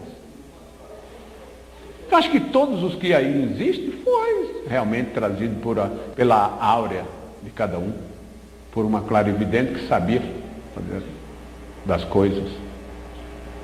Acho que nós não precisamos ter nenhuma preocupação em deixar seu fulano, seu Beltrano, seu isso, aquilo. Essa missão do doutrinador. Se você tem a iniciação das Muxim, está gravado também aí no mestrado. Toda vez, eu fiz várias vezes delas, consagração com tia Neiva. Para ela consagrar um 7, o mestre, ela tinha que ter um adjunto ao lado. Era a classificação que ela mais vibrava com ela, era 7º raio autorizado. O homem, para se tornar um grande missionário nesse planeta, não precisa ser mais do que um 7º raio autorizado, não.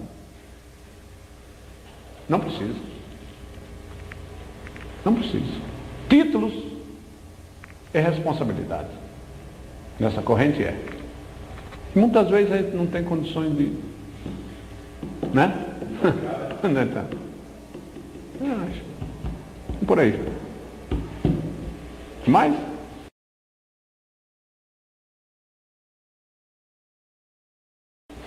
Bom, quero agradecer ao senhor por essa oportunidade. Que o ministro Miatã me deu muita saúde. Eu preciso.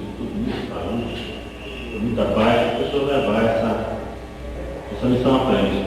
E que esse tempo, quando vier, que possa também dar alegrias como Deus tem dado, as alegrias do Brasil para a terra. Olha, eu já recebi essas mensagens, essas comunicações, mas tenho muito medo, porque nas condições de abrir tempo hoje eu não me enquadro. Então nada contra ninguém, pelo contrário. Eu sempre digo, vou continuar dizendo, eu sou um dos bons presidentes de templo, não dou trabalho para ninguém. O fato de eu não estar aqui e ali não quer dizer nada. Nunca fiz nada que desabonasse a minha coordenação. Enquanto eu viver, vou trabalhar para que isso nunca aconteça.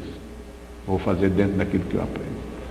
Agora, eu quero dizer para o meu povo o seguinte: se depois que eu sair daqui e precisarem de ouvir essa mensagem, eu só tenho uma coisa a pedir. Procure ser sempre simples.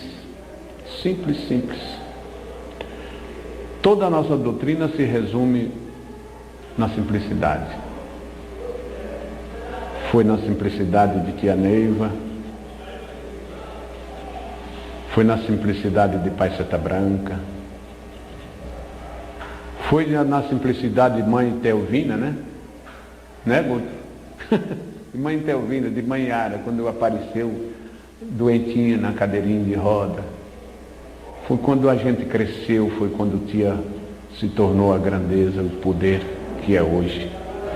Então, em primeiro lugar, que seja bastante simples. Segundo, que seja simples mesmo. Em terceiro, que sejam verdadeiramente simples. Salve Deus.